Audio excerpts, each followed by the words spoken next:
អត្តបទព្រះធម៌អប់រំចិនដោយព្រះសាសនមុនី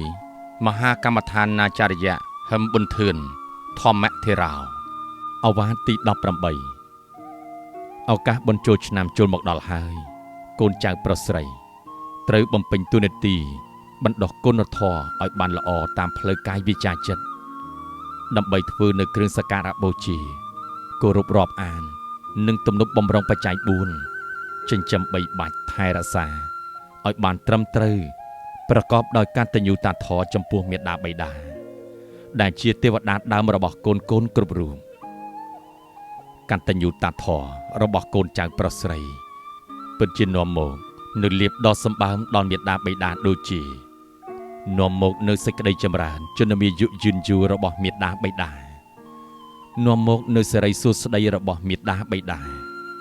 នាំមកនៅសេចក្តីសុខចម្រើនរបស់មាតាបិតានាំមកនៅកម្លាំងកាយកម្លាំងចិត្តរបស់មាតាបិតានាំមកនៅកិត្តិយសរបស់មាតាបិតានាំមកនៅសទ្ធាទឹកចិត្តជ្រះថ្លារបស់មាតាបិតានាំមកនៅសិល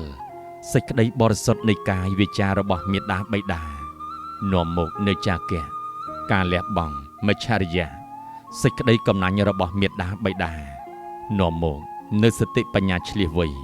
រក្សាចិត្តរួចផុតសេចក្តីទុក្ខលំបាកចិត្តរបស់មាតាបិតាគុណសម្បត្តិទាំងអស់នេះរមែងសម្រេចផលត្រឡប់ឲ្យកូនចៅប្រុសស្រីណាមានកតញ្ញូតាធម៌នោះវិញសពកាលទាំងពួង